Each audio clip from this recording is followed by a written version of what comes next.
Okay, my dear students, I'm back. We are making this lecture in different sittings. So here we here we have a Faraday's iron ring experiment. A very simple thing. Try to understand it. Here we have a soft iron ring. So this ring is made of soft iron, and here we have a coil. We call it primary coil. It is connected with a source of electric energy. In this case, we have a cell here. Here I have a switch. Here I have another coil. We call it secondary coil. And this secondary coil is, it do not have any source of electric energy. And I have put here a magnetic compass. So when there is this switch is open, so the path of the current is not complete here. You will observe that this uh, magnetic compass will be in the north south of the earth, which is the usual orientation of a magnetic compass. It will be pointing towards the north and the south of the earth. Now close this switch. When you will close this switch, the current will start flowing in this primary coil. When the current will start flowing through this primary coil, when you will close this switch, at that moment, when the current will start flowing through this, you will see that the needle of the magnetic compass will deflect. It will show deflection. For example, it is pointing in this direction, it will show deflection.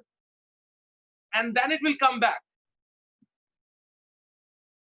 And then it will remain in the same position. Then open this switch again. When you will open it, the current will stop flowing through this primary coil.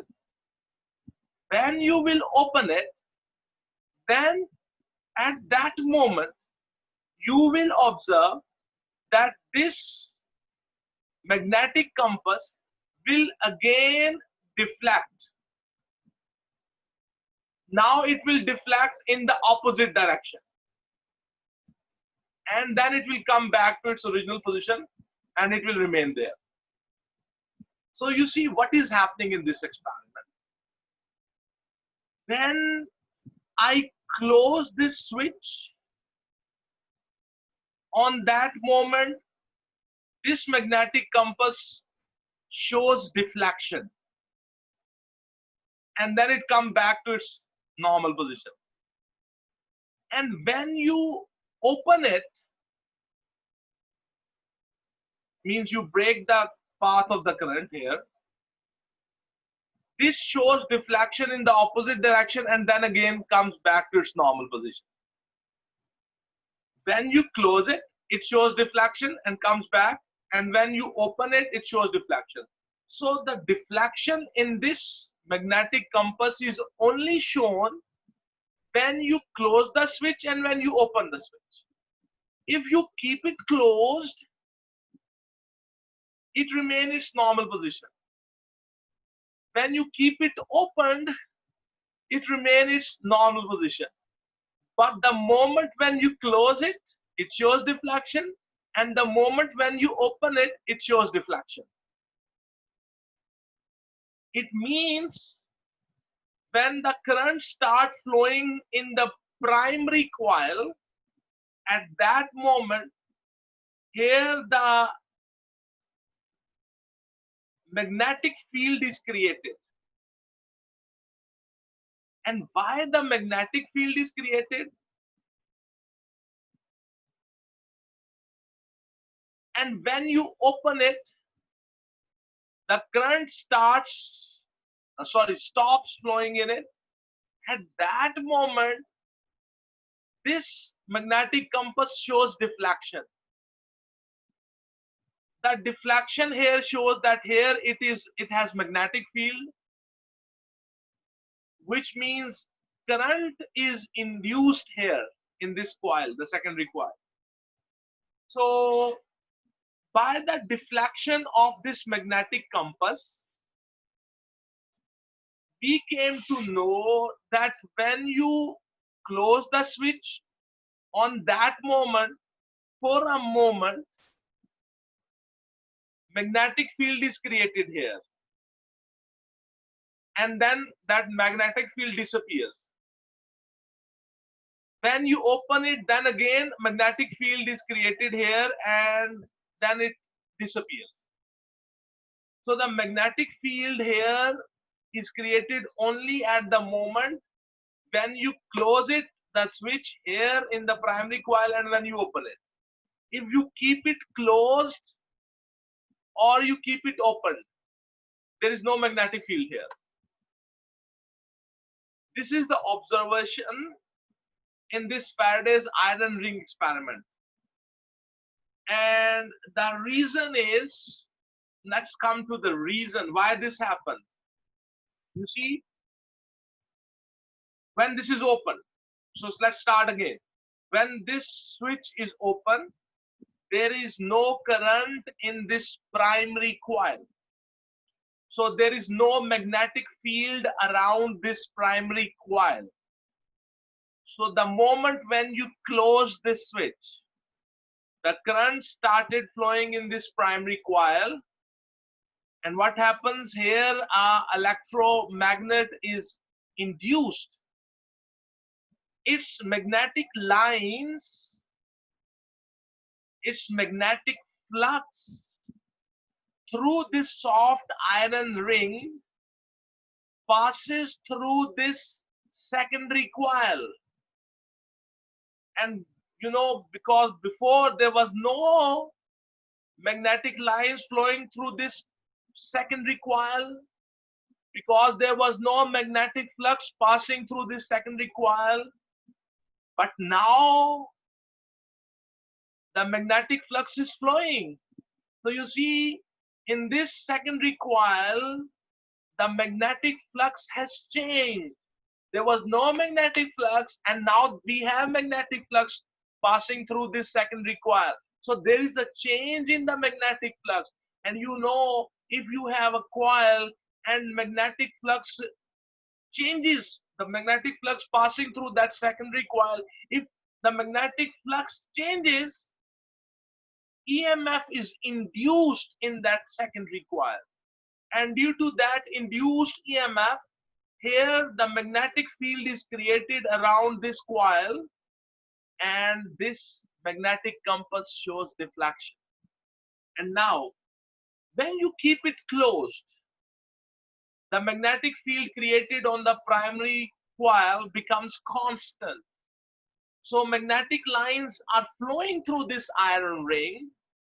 The magnetic flux is still flowing through this iron ring, but the magnetic flux is now not changing. So in the secondary coil, the magnetic flux, which is passing through the secondary coil, through this iron ring, the magnetic flux is passing, but the magnetic flux is not changing. When the magnetic flux do not change, when there is no change in the magnetic lines, when there is no change in the magnetic flux passing through this secondary coil, there is no EMF induced in this secondary coil. Because there is no EMF induced in the secondary coil, so there is no magnetic field around this coil. That's why the magnetic compass starts pointing again in its usual orientation, in its usual the north-south of the earth. And then what you did, you opened this switch. When you open this switch, the current stops flowing through this primary coil. When current stops flowing through this primary coil, there was a magnetic field around it.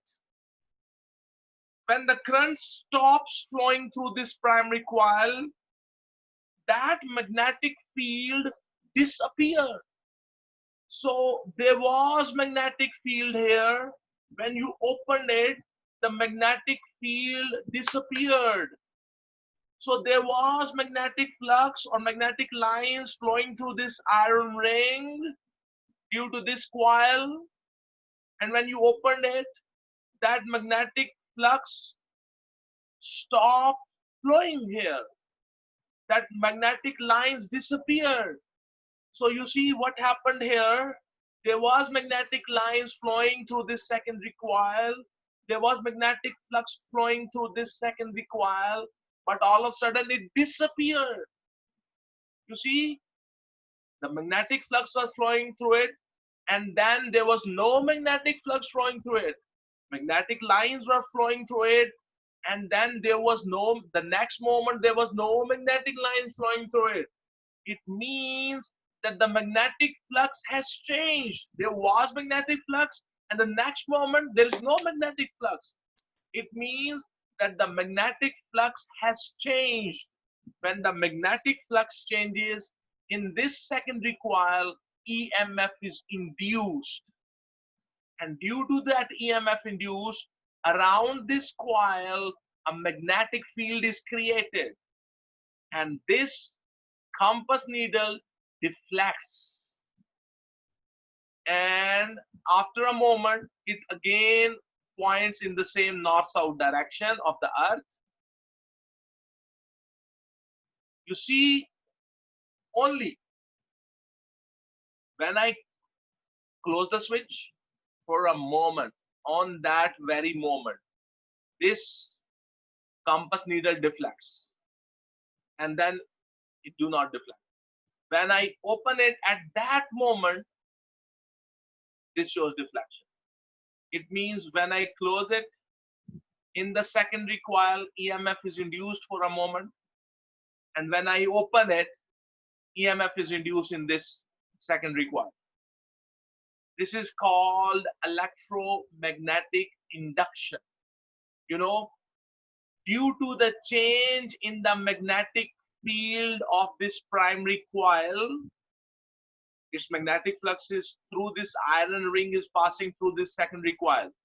Its magnetic lines are passing through this iron ring through this secondary coil.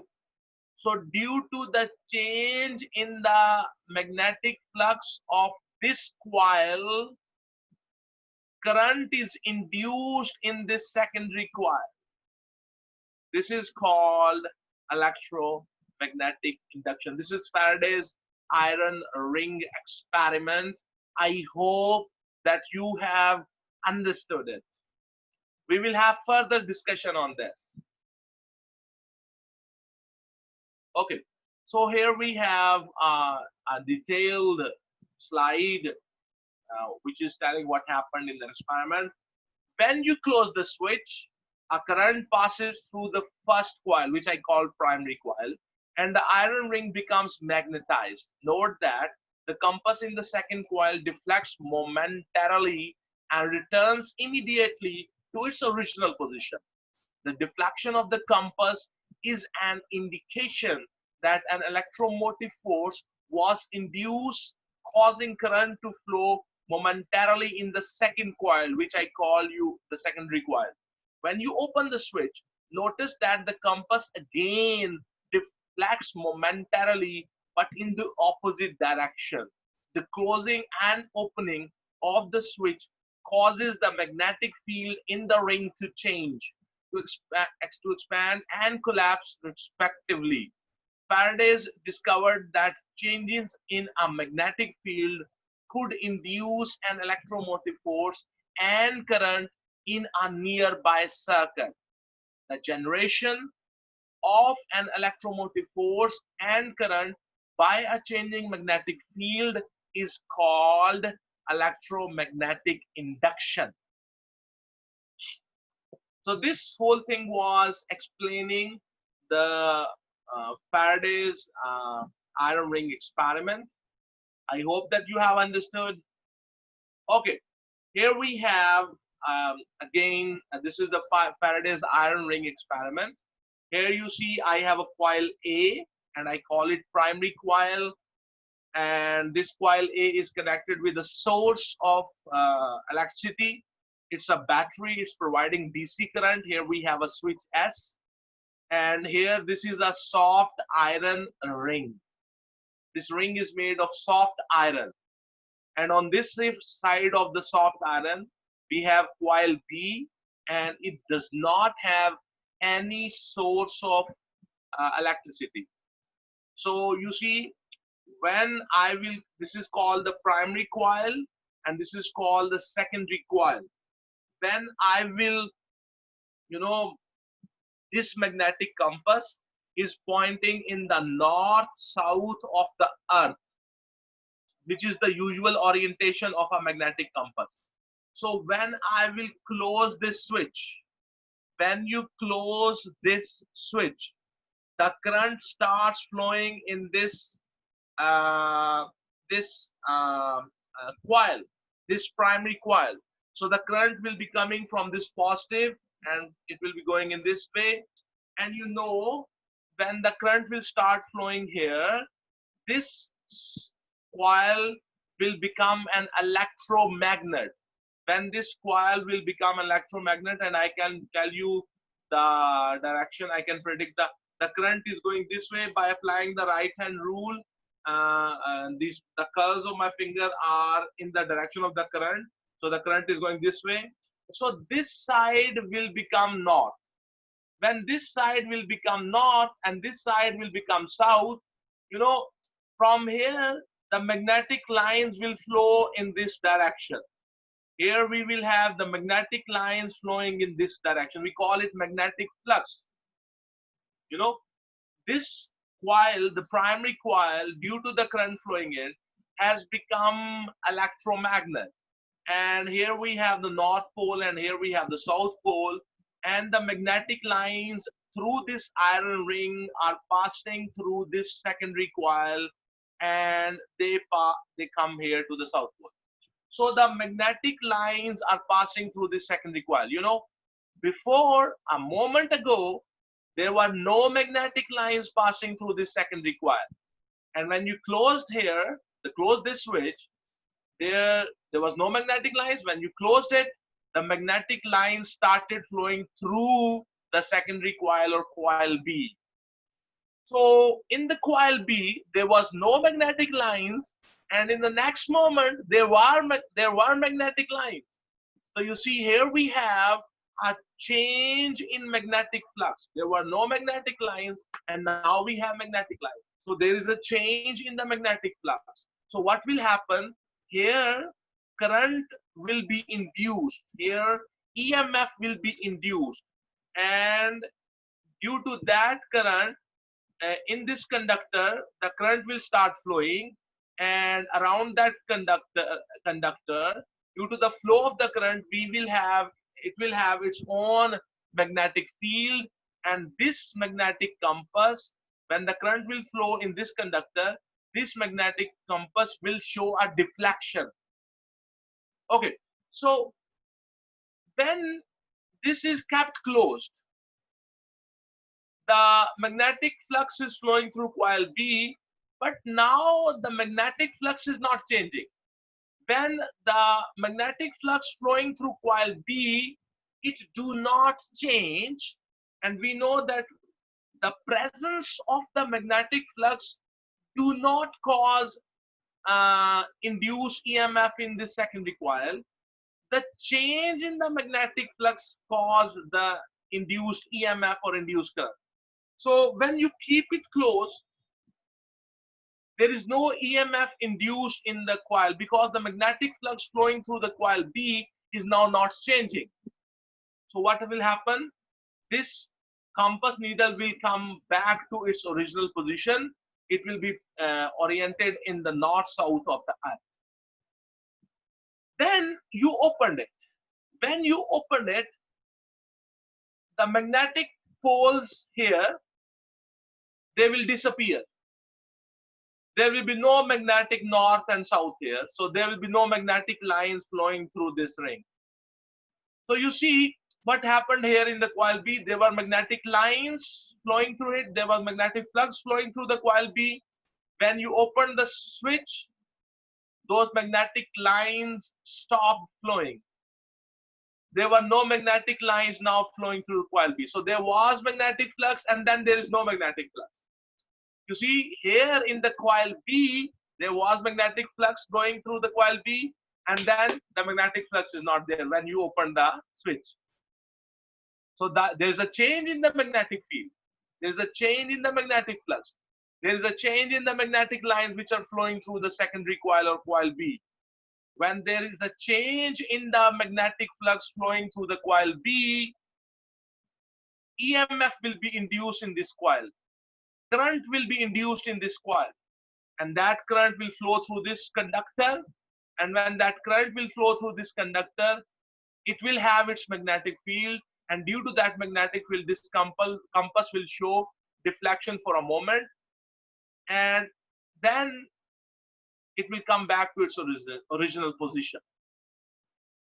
I have again explained you the whole Faraday's iron ring experiment with its full details and explanations. I hope that you have understood.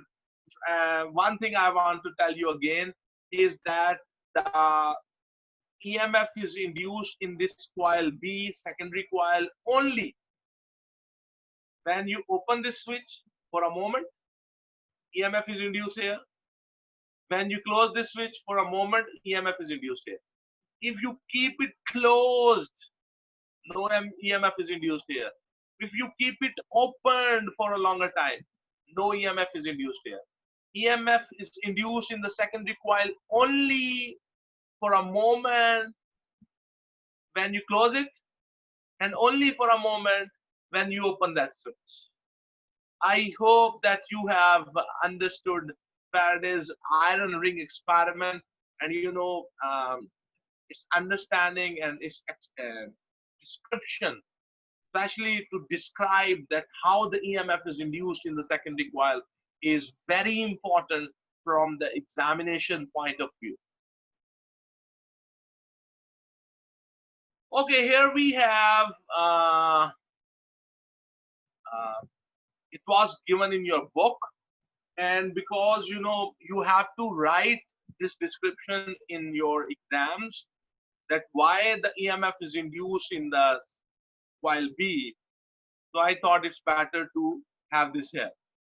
A compass was placed above the wire PQ. He's explaining the previous slide, to detect any changes in the magnetic field there. If the needle of the compass was deflected, it meant there was a magnetic field present. This indicated that there was a current flowing in the wire PQ. Figure 22.11 summarizes the results of the Faraday's experiment. So here we go. At the moment switch S was closed, current started flowing in the coil A.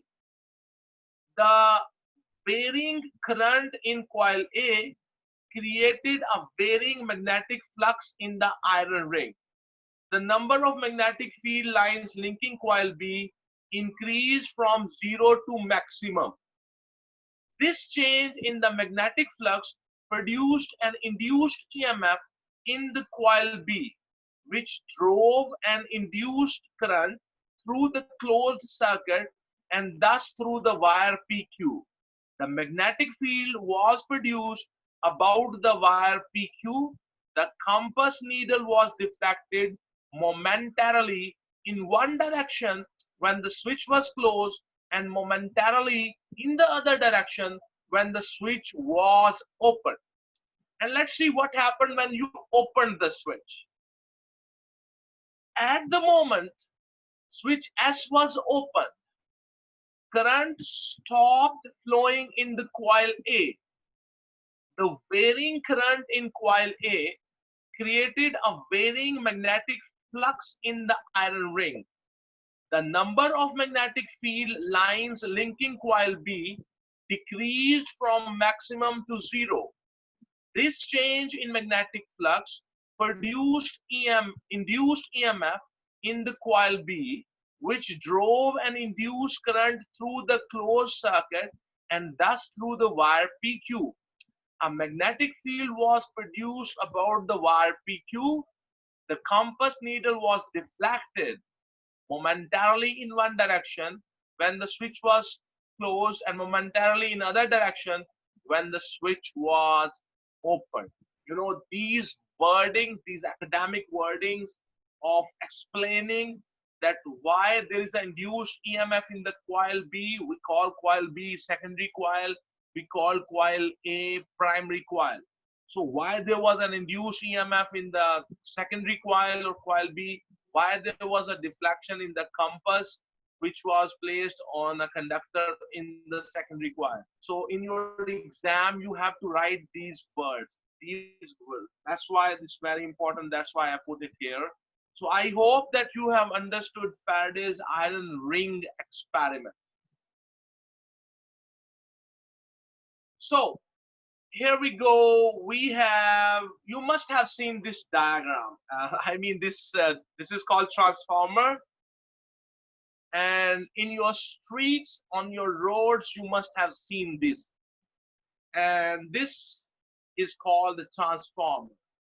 Transformer is a device which can perform two main purposes.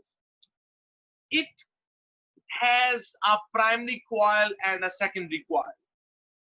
The primary coil is like an input of the device, of the transformer, and the secondary coil is like the output of the transformer. So we have a primary coil which is like input, and we have a secondary coil which is like output of the transformer. The transformer's main function is it can change the voltage. For example, if in the primary coil you provided it with, let's say, 1000 volt, it can reduce the voltage. On the secondary side, for example, you get only 220 volt. So you see, the input was 1000 volt and the output is 220 volt. So what the transformer has done, it has reduced the voltage. The transformer can do another purpose. For example, if you provided it with 1000 volt in the primary coil, its input is, let's say, 1000 volt, and in the secondary coil you get, for example, you get 1500 volt. You see, the output is 1500 volt. The input is 1000 and the output is 1500 volt. It means that this transformer has increased the voltage. You see, the transformer is a device which can increase the voltage or it can decrease the voltage. It can vary the voltage. And you know, the transformers, normally the transformers which are used in the electricity transmission, they work on alternating current only. So they are provided with the alternating current. Their output is also alternating current. In the primary coil, which is the input, you provide it with the alternating current. In the secondary coil, you get the alternating current. But the transformer will change the voltage. If you want a larger amount of the output voltage, you can get it from the transformer. If you want to get a smaller output voltage, you can get it from the transformer. So what basically the transformer's function is, it can change the voltage in the transmission line. So a transformer is a device that can change a high alternating voltage at low current to a low alternating voltage at high current, or vice versa. The current thing I will explain you later. So I believe that you must have seen this device in your streets, on the roads. This is called a transformer. Okay, so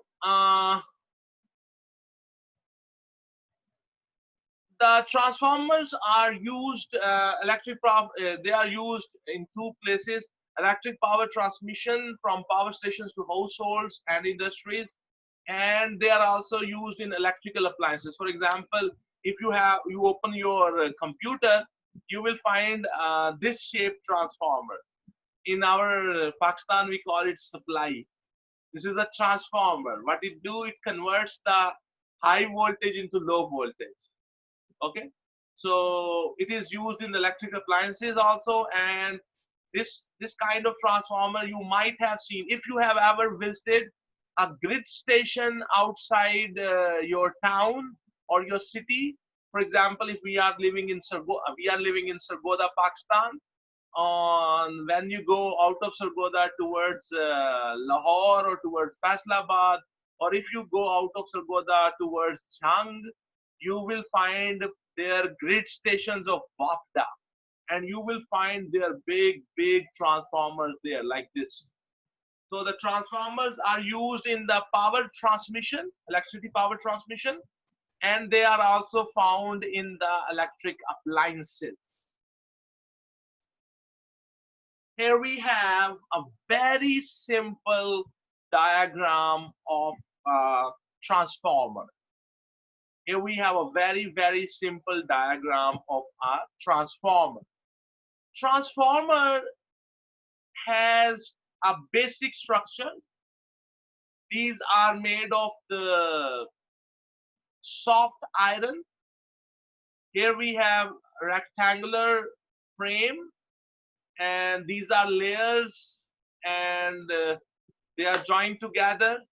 This rectangular frame is made of soft iron, and on one side of this we have this coil, and it is connected with the alternating power supply. We call this primary coil.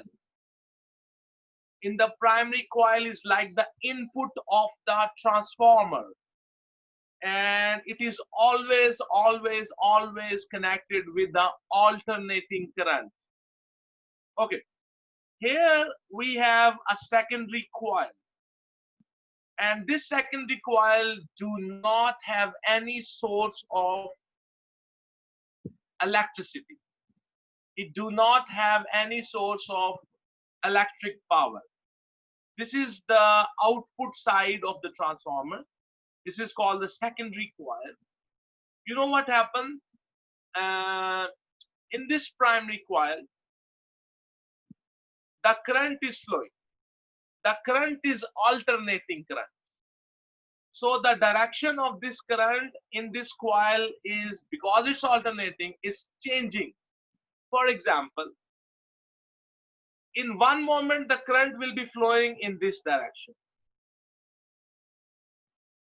The next moment, the current will be flowing in the opposite direction. You see, this is alternating current in the primary coil. The direction of that alternating current is changing, and the magnitude of that current is also changing. Remember, if you see the graph of the voltage and time graph of the alternating current, it's a sinusoidal wave. It goes up from the mean position, it comes down, it goes up, it goes down, it goes up. You must have seen that. If you see the graph, voltage time graph of alternating current, it goes to positive maximum, 0, negative maximum, then again 0, positive maximum, again 0. It's a sinusoidal wave. So here we have the alternating current. The current is flowing in this direction, and the next moment it is going in the opposite direction. The current is going clockwise, and the next moment the current is going anti-clockwise. So you see, when the current flows through this primary coil becomes electromagnet. So for example, when the current is flowing in this direction, so when the current is flowing in this direction, according to the left hand rule of the solenoid, sorry, the right hand grip rule for the solenoid, this side of the solenoid will become north and this side of the solenoid will become south. So magnetic, when this will become north, magnetic lines will be induced here. It's magnetic lines because this ring is made of this core is made of the soft iron. So the magnetic lines will flow through this iron ring and they will pass through this secondary coil and they will come here. Okay. Then what happens? Then the direction of the current in the primary coil changes. When the direction of the current in the primary coil changes, now the current starts flowing from in this direction, like anti-clockwise.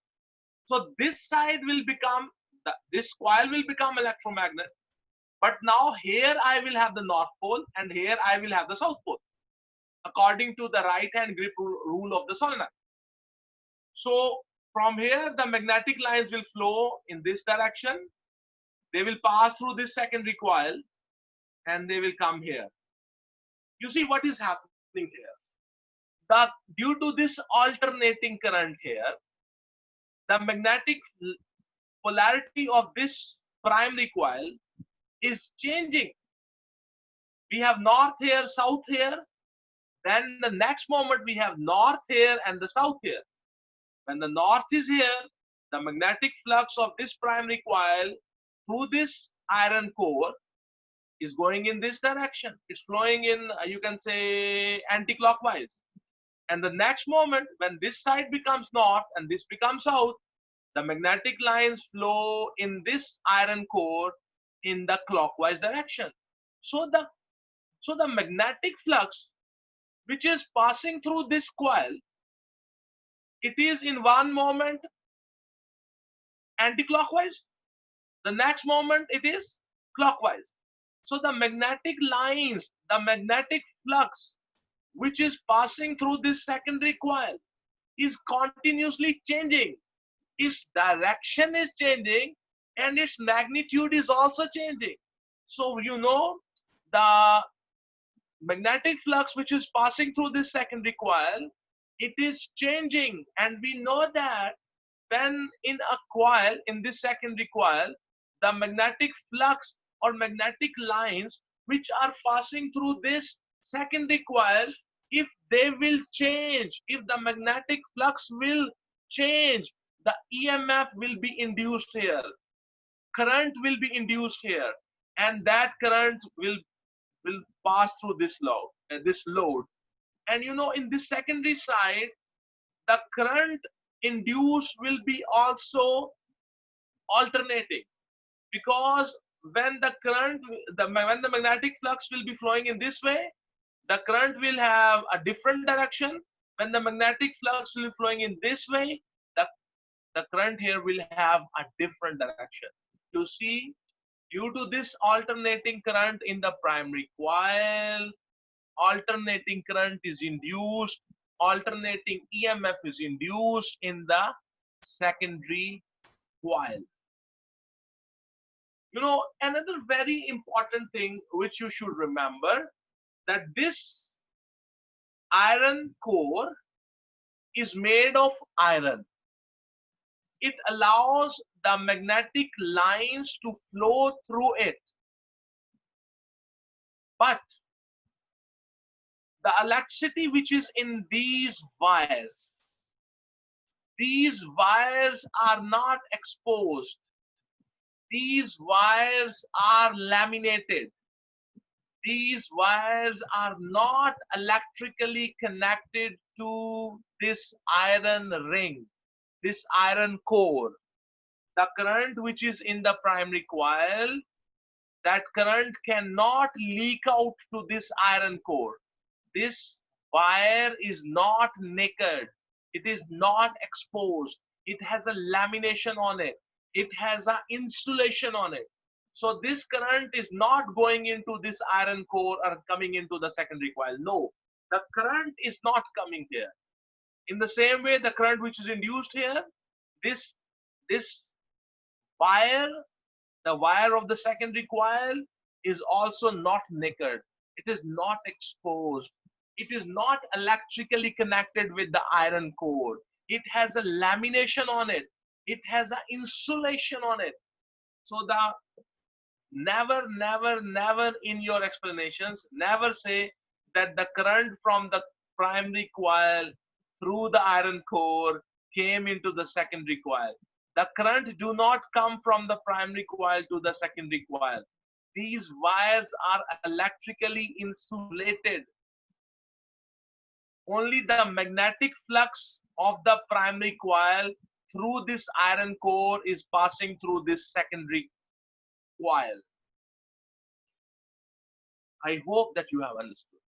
So let's see what is written here.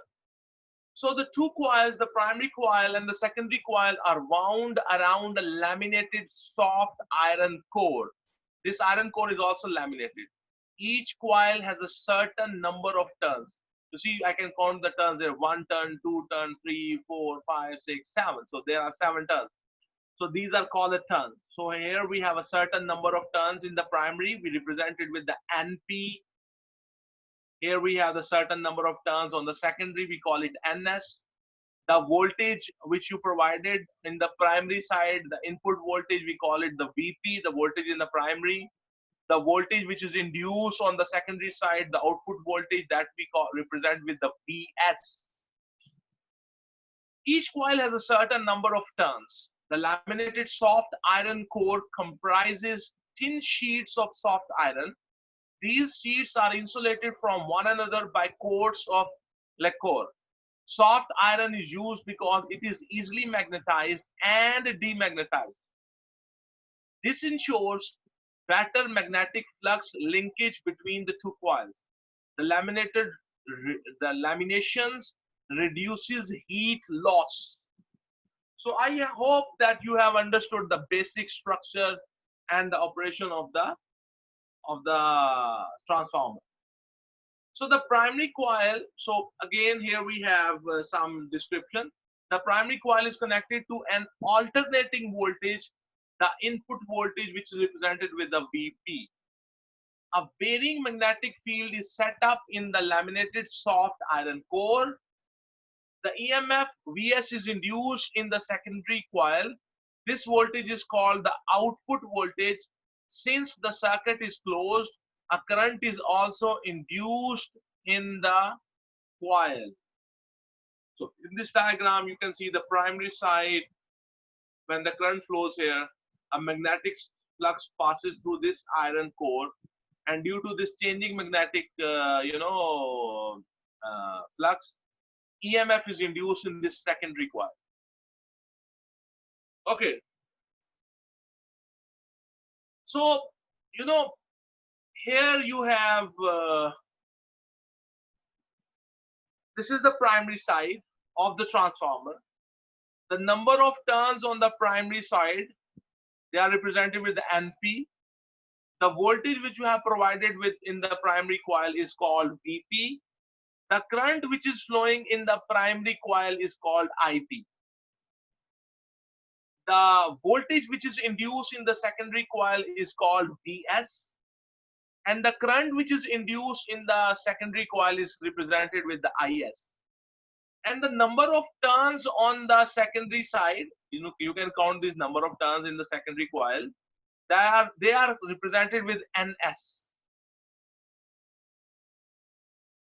So this is a very famous equation which is used in the case of transformers.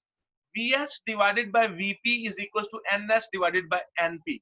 This is an equation which is frequently used in the numericals, and this relates the voltage on the secondary side and number of turns on the secondary side, voltage in the primary side, and the number of turns on the primary side.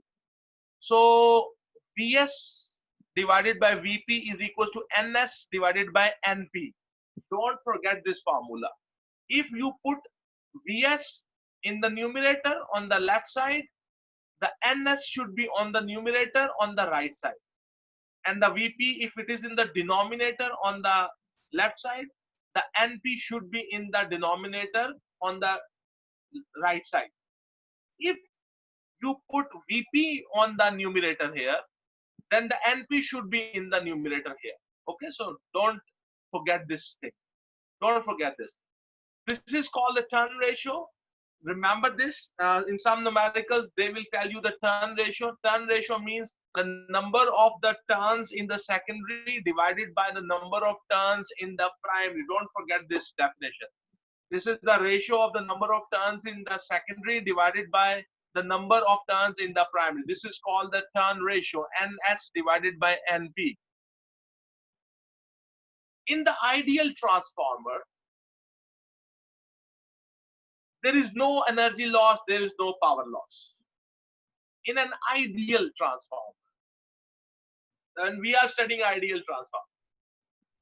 In the ideal transformer, the power in the primary coil and the power in the secondary coil is equals to each other.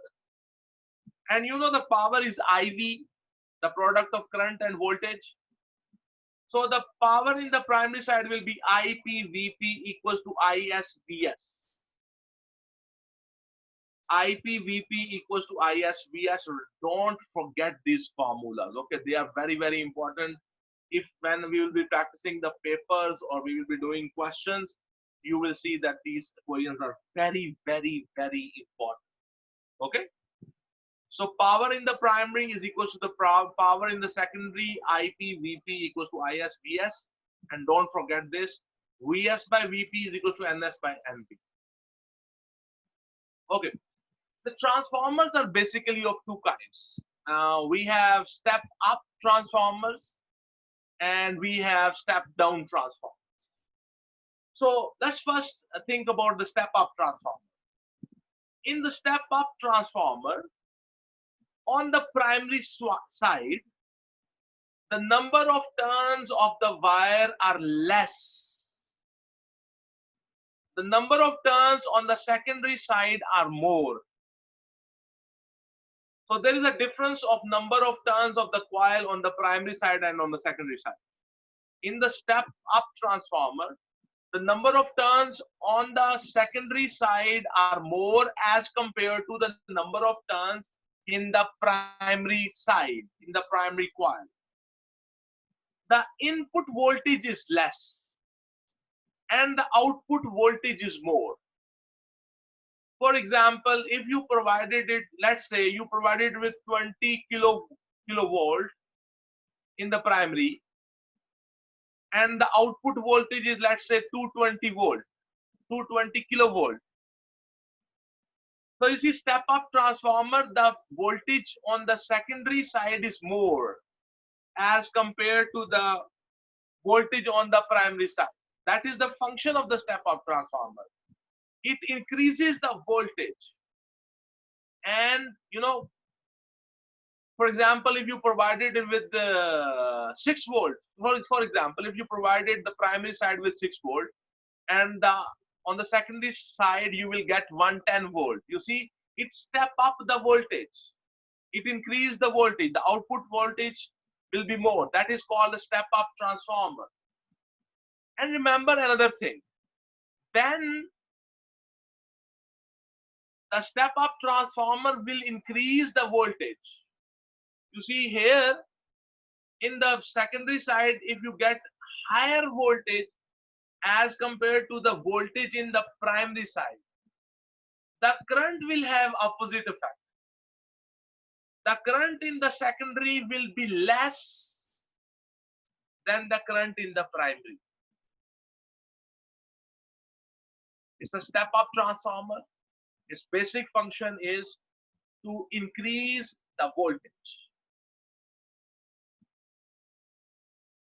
So what is a step up transformer? A step up transformer converts the low voltage and high current from the primary side of the transformer to the high voltage and low current value on the secondary side of the transformer. A transformer is static electrical equipment which transforms electrical energy from primary side windings to the magnetic energy in transformer magnetic core, and again to electric energy on the secondary transformer side. I hope that you understood what is the step up transformer. Here we have a step down transformer. The function of the step down transformer is to reduce the voltage. So by looking at the diagram, one very basic difference you can tell. On the primary side, we have more number of turns, and on the secondary coil, we have less number of turns of the coil. So in the step down transformer, the number of turns on the secondary coil are less than the number of turns in the primary coil. So when you provide a high voltage here, what the step down transformer will do, here it will provide you with a low voltage. It will reduce the voltage. So if you have, for example, if I have here 1200 volt in the primary coil, it will give me 220 volt on the secondary side. So what it has done, it has converted 1200 volt to 220 volt. So it has stepped down the voltage. That's why we call it the step down transformer. You see, in the step down transformer, on the secondary coil, the number of turns on the secondary coil are less than the number of turns in the primary coil. The voltage on the secondary coil is less than the voltage in the primary coil. But opposite happens with the current. The current in the primary side will be more than the current in the, the current in the secondary side will be more than the current in the primary coil. So this is the step down transformer. You know the transformers which you see in your street. The transformers which are in your street, they are step down transformers, because the WAPDA is sending the current at a voltage of let's say 4000 volt.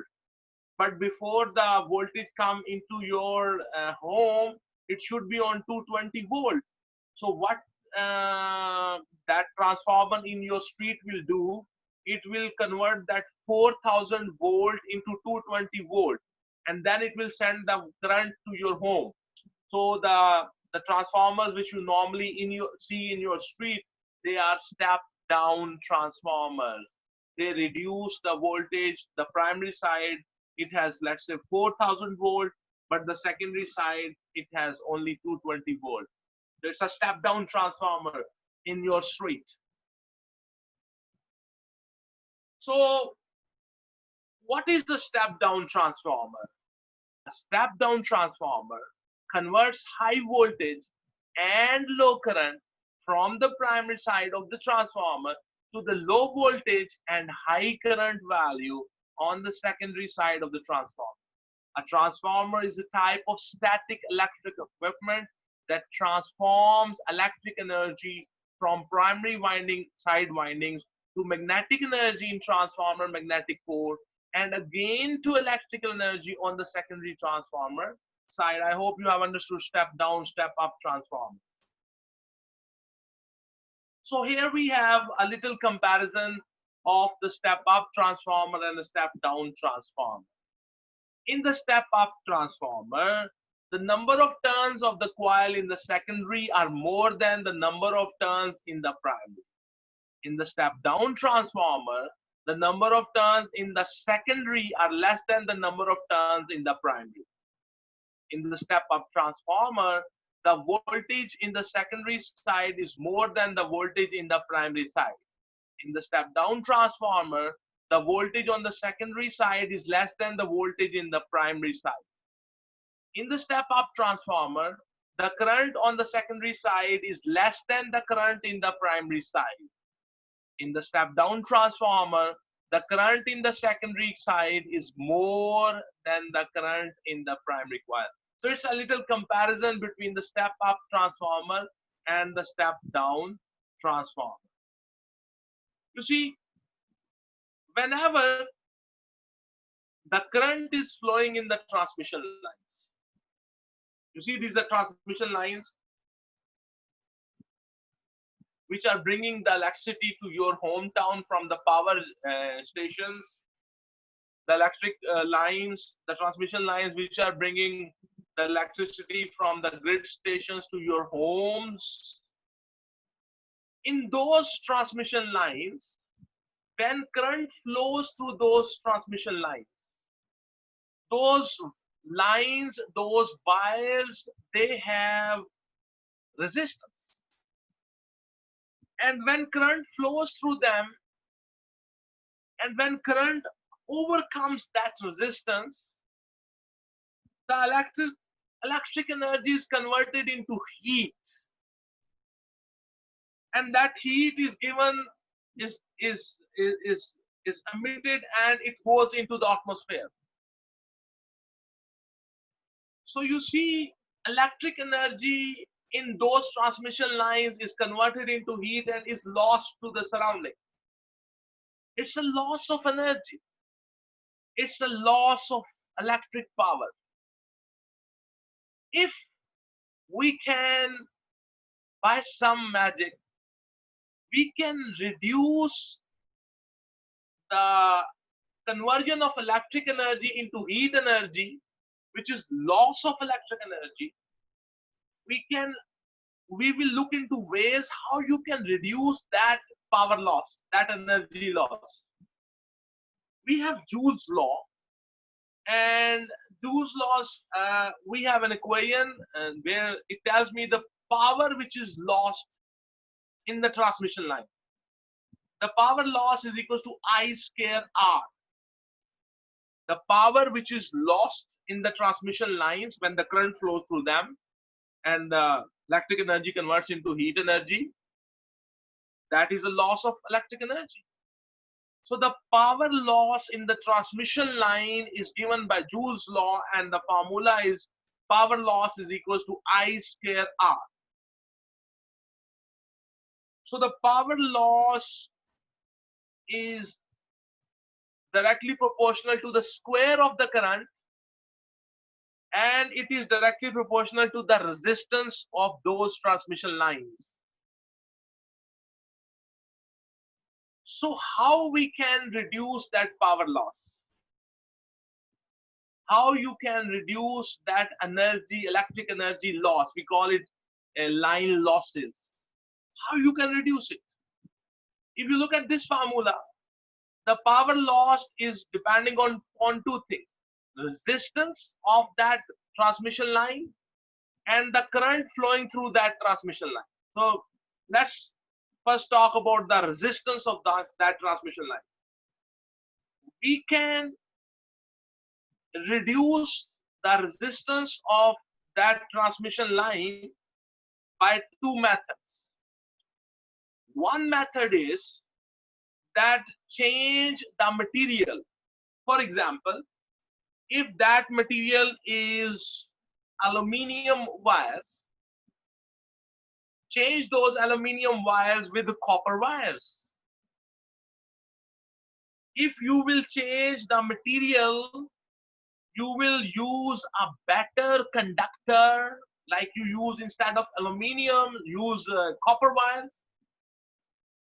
But you know, the copper is very, very, very expensive. So if you want to change, reduce the resistance of the transmission line, and you adopt the method that you change the material of the transmission line,